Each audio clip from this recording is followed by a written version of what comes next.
tema no está solo en condicionar al profesorado, porque al final si no se les carga demasiado trabajo y no están preparados, no están formados, no tienen ganas, tienen resistencias, pero es que hay muchos más ámbitos de la sociedad. Están el personal sanitario, están los trabajadores o trabajadoras sociales, están en empleo, están en otros lugares, también trabajan con las fuerzas de seguridad del Estado, con ámbitos de no solo la docencia, sino los profesionales, por ejemplo, de la universidad, el PAS, personales no adscritos. Es decir, este cambio tiene que ser global, no puede solo dirigirse en el aspecto de solo en la educación formal, sino también en la informal. Nosotros trabajamos en proyectos de educación informal y funcionan muy bien, con gente joven, pero con gente más adulta también, ¿no? O por ejemplo con el que estábamos haciendo de talleres de paternidades, que hemos estado haciendo aquí, gracias a trabajadoras sociales y alguna matrona que están concienciadas de que es un momento clave en el tema de la nueva paternidad. Cuando empiezan a ser padres, la mayoría de padres no queremos repetir cómo nos han educado a nosotros y queremos cambiar. Y te das cuenta cuando repites o tienes esquemas que no sabes qué hacer. Por ejemplo, hacen las clases de educación maternal, que funcionan muy bien, parece ser, pero a los chicos, los padres, los tienen apartados, ellos no saben qué hacer, no saben, están un poco colgados, ayudan a respirar, pero tampoco saben muy bien cómo hacerlo. Entonces, en esos talleres de paternidades lo que hacemos es que vean un poco el aspecto de los cuidados, el aspecto emocional, cómo va a ser con su pareja a partir de ahora. No solo cambia la sexualidad, sino que cambia la forma de relacionarse, de comunicarse, los tiempos libres, los tiempos de trabajo, hasta enseñamos a cambiar los pañales, que parece una tontería, pero mucha gente se sorprende de que los hombres no nos han enseñado nada de eso y cuando quieres ponerte es que o no te dejan porque eres torpe, porque es verdad que no lo sabes, o bien nunca se dio esa oportunidad de reflexionar, de intercambiar experiencias, de los miedos y angustias que tenemos los padres cuando vas a hacerlo, que no sabes cómo va a actuar, qué hacer. Y ese tipo de procesos lo hacemos, lo hemos hecho en algún otro tiempo, pero en este curso en concreto lo hemos hecho en dos centros de salud de aquí del Zaidín y bueno, con el COVID ahora se han parado, porque lo que hacemos, que también a nivel metodológico es muy interesante, es de que hacemos muchas actividades o dinámicas en los talleres, tanto en los institutos como con los padres, ¿no? O sea, son capaces de reflexionar, de darse cuenta, lo que decía antes un poco José y Aurelio, ¿no? Que preguntamos mucho, pero también hacemos cosas que sean lúdicas y que puedan darse cuenta de las cosas, porque ese es el primer paso para cambiar esa resistencia, es darse cuenta. Y si no te das cuenta, es muy difícil llegar y sí, tú debes tener un discurso teórico muy bonito, pero después a la hora de la práctica no lo aplicas, ¿no? En los talleres de paternidades, los chicos que han venido a participar han estado muy contentos porque se han dado cuenta de muchas cosas que antes no eran conscientes de ellas, ¿no? Y en el tema, por ejemplo, cuando vamos con profesionales o con talleres con secundaria, sobre todo, ¿no? Y incluso en algún curso de la universidad, que algún profe o profa nos llama, sobre todo, que están concienciados y por eso vamos y asistimos, aunque sea de forma puntual, lo hacemos. Y ahí Manu también puede explicarte varias cosas de reacciones, pero las reacciones en general son buenas, excepto, como comentaban antes ellos, menos los 4 o 5 machirulos de turno que van a enfrentarse siempre y ya se ponen así, ya los ves de entrada, el no verbal que es de rechazo. Normalmente, si entras bien, acostumbran a responder. Y sobre todo, eso que decía de las semillitas un poco José, es das que pensar. Y si dan que pensar es cuando empiezan a plantearse cuestiones. Pero claro, es un proceso que se corta ahí. Por eso el profesorado, en el caso de la educación, es tan importante, porque no somos gente suficiente y aparte que te llaman o te reclaman para una sesión de 2 horas, 2 sesiones de 2 horas. Con eso son talleres que podemos remover el arbolico, pero es insuficiente para que haya un proceso, porque el proceso de deconstrucción masculina es grande. Nosotros empezamos aquí en Granada en el año 94, fíjate si llevamos años, y aún así tenemos un montón de vicios, la gente que viene se va y se incorpora y te das cuenta que no te has trabajado suficientemente el machismo interiorizado que tenemos, y me pasa a mí constantemente. Es decir, claro que estoy en proceso, claro que voy mejorando como persona, como hombre, pero me falta mucho, esto lo llevaremos inscrito ahí durante mucho tiempo hasta que seamos conscientes de que todo eso no se hace en un día, ¿no? Es como te comentaba antes, ¿no? De que tenemos que perdonarnos también un poco, pero que eso no quiere decir que te perdones, que no seas autocrítico, que no seas reflexivo, que no seas consciente. Nosotros en el momento que estamos ahora como Red de Hombres por la Igualdad y AIGE y tal, es es un momento incipiente, es que es muy incipiente, es decir, estamos con la labor de concienciación y de divulgación fundamentalmente, no tanto a nivel teórico o a nivel de investigaciones y tal, que también hacemos alguna que otra, pero es más que nada en transmitir de que todo se puede hacer y te sientes muy bien contigo mismo y con la gente que te rodea, es que cambia mucho, la gente a nivel emocional. Yo me he criado con mi padre, que hacía lo que podía el hombre, pero él, para demostrar, cambiaba y tergiversaba. Me acuerdo una vez que murió un amigo suyo y su forma de demostrar el dolor, la pena, fue darle una patada a la puerta y la reventó, porque era la forma de expresar con ira y con violencia. O sea, ese tipo de cuestiones tenemos que trabajárnosla, porque a veces te das cuenta de que condiciona un montón tu propia experiencia y tu día a día, ¿no? Ya te digo, no solo contigo, sino con la gente que te rodea. Yo estaba acojonado con mi padre, no tenía que pegarme, es que no hacía falta, porque daba un golpe en la mesa o te daba un soplillo y tú ya sabías que podía caer. Entonces, ese pánico, ese miedo, esa transmisión, creo que es lo que hay que empezar a cortarte en ti y averiguarlo, ¿no? Por ejemplo, a nivel emocional hacemos un montón de historias para que la gestión no solo sea emocional, no solo sea una teoría, sino cómo aplicarlo en el día a día, en lo cotidiano, que es lo más importante, porque si no nos quedamos con grandes discursos muy bonitos, pero ahora cómo hago el reparto del tiempo en casa, con la gente con la cual convivo, cómo hago el tema de los cuidados, cómo veo yo que tengo privilegios y no soy capaz de reconocerlos, en fin, y como eso es multitud de cosas, ¿no? Y bueno, un poco lo que sí hemos visto principalmente es el hecho de que esa brecha de conocimientos de la que hablaba antes José entre los chicos y las chicas es algo que sí observamos mucho y que se nota en que las chicas ya sí llevan sus procesos de una manera más trabajada, porque a lo mejor sí han vivido ciertas violencias, ciertas discriminaciones. Nosotros nos vienen los privilegios encima y ahí los tenemos y no somos conscientes de ellos.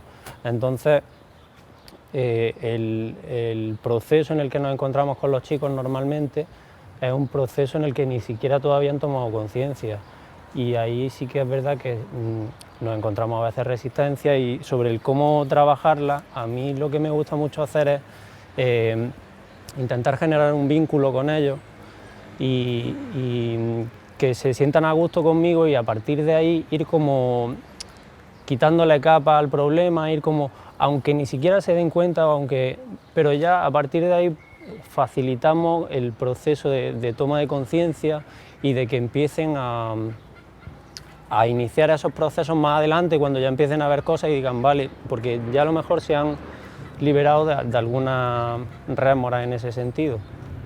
Fíjate, un poco como lo que decía antes Aurelio, ¿no? Cuando dices lo de los privilegios, o sea, hacemos un ejercicio muy simple, que son frases normales. A ver, si estás, ¿a quién no le ha pasado esto? Que se levante, que no le ha pasado, que sales de noche y no tienen miedo.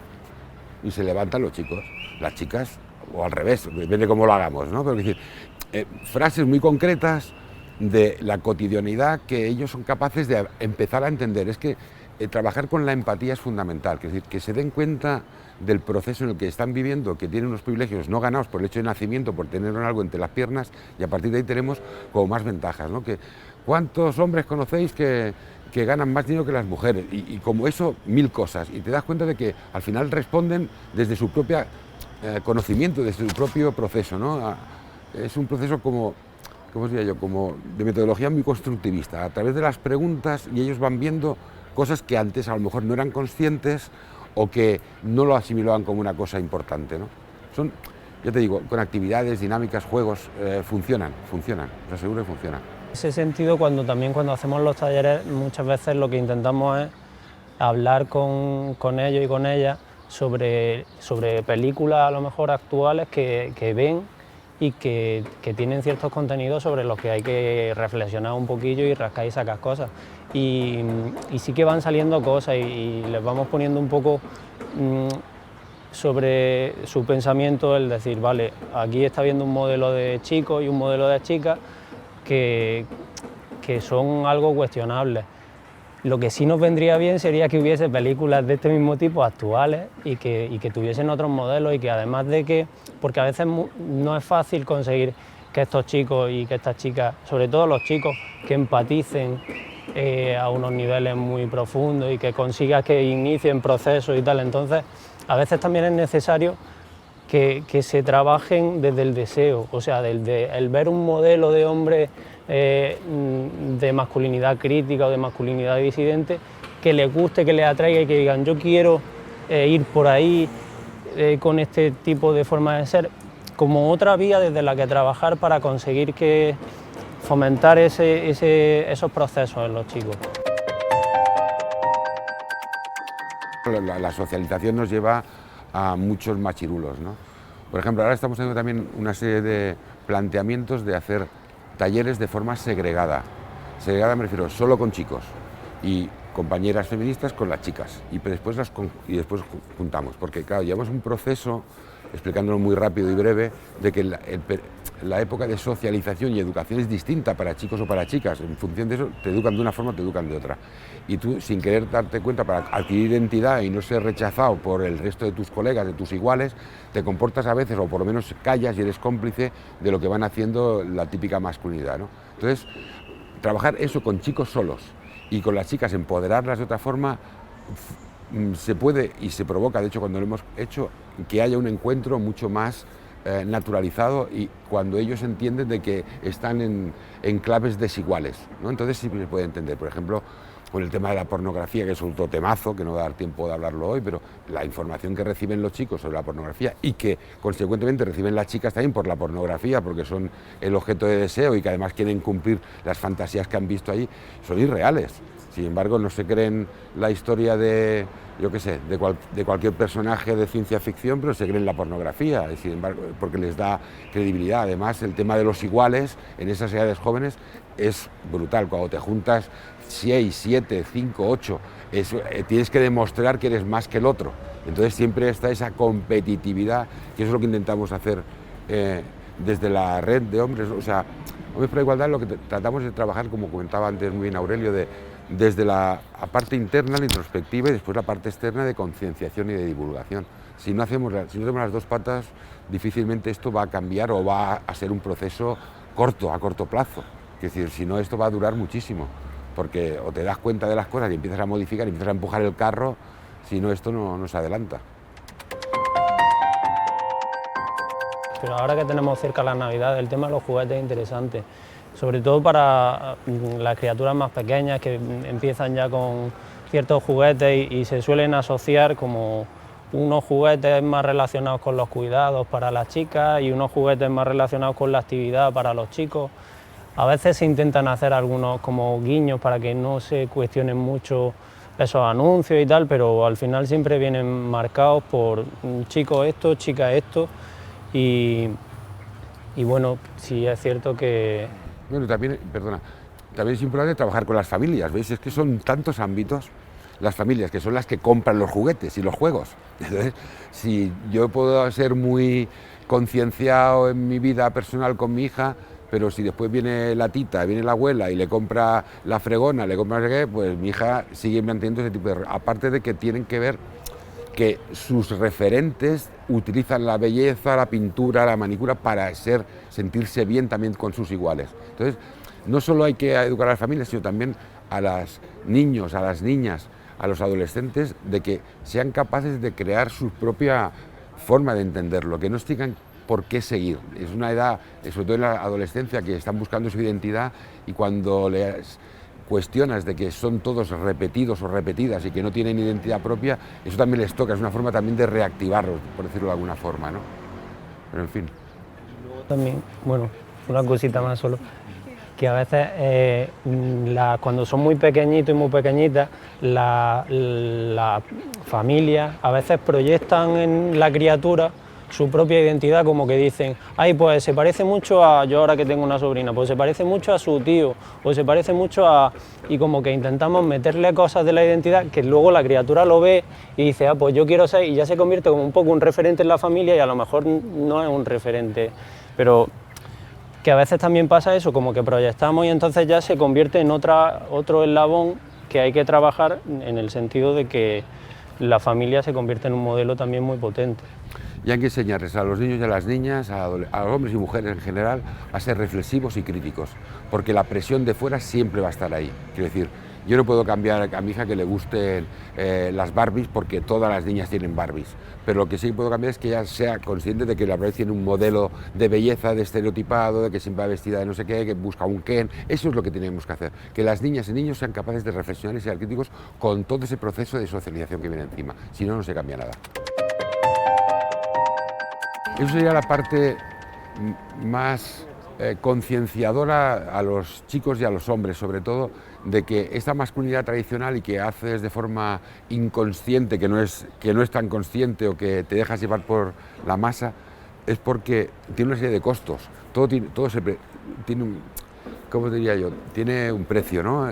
La masculinidad es muy débil en el fondo, porque tienes que estar demostrándola constantemente, desde que eres niñato, que has nacido, hasta que eres adulto, y la típica frase de que no tienes huevo que ya te has tirado por la ventana, o que dices no sé qué y tienes que tirarte y ser más que el otro, porque el otro si no te dice que eres una nenaza, un mariconazo, todo ese tipo de insultos que denigran porque es femenino, siempre lo inferior, ¿no? Entonces, ese tipo de costes, como antes comentaba también José, de la cantidad de suicidios que hay en niños, el bullying, la cantidad de enfermedades que se tienen, de drogodependencias, de gente que está en la prisión, casi todos son masculinos. Quien no quiera ver eso, quien no quiera ver que ese tipo de costes que tiene esa masculinidad tradicional nos afecta de una forma clara y que hay que trabajar con los hombres para cambiar ese tema de violencias machistas, no se puede decir solo un mensaje a través de un ministerio o con un eslogan muy bonito. Eso no es suficiente, hay que llegar a la gente de la calle para que sean conscientes de que ese proceso también les afecta también y que eso no te hace libre, todo lo contrario, te hace ser esclavo de una masculinidad que a lo mejor tú no estás de acuerdo a pleno con ella, ¿no? Los machistas siguen estando ahí, pero cuando eres capaz de poder cuestionar o hablar a nivel individual o a nivel más de conciencia, te aseguro que la mayoría son capaces de reconocerlo. Siempre están los típicos que eso no va a cambiar en la vida, pero bueno, con eso no hay que echar mucho más rato. La energía justita para convivir y punto, ¿no? Hay que dedicarse a otro tipo de personas, ¿no? El ver cuando a lo mejor el hecho de que señalemos algo puede tener posibilidades de que consigamos algo, o va a suponer que nos desgastemos muchísimo y que no lleguemos a ningún sitio. Entonces, si conseguimos un poco discernir en eso, en esas situaciones, a lo mejor podemos intentar cuidarnos un poco en el sentido a nivel de activismo social y luego también pues intentar conseguir resultados de una manera más efectiva. Hay que hacer intervenciones más sistemáticas, no solo puntuales, no puede ser, así no se cambia nunca nada. Tenemos que programar, evaluar cómo funcionan, con qué grupos funcionamos mejor o con mejor, qué estrategias hemos utilizado y funcionan o no. Pero no puede ser ir 4 horas a un instituto y con eso lo acaban. Tenemos que intervenir de forma concreta y que ayuden también los medios o las políticas públicas de igualdad que tengan que haber para que fomenten ese tipo de masculinidades diversas, ¿no?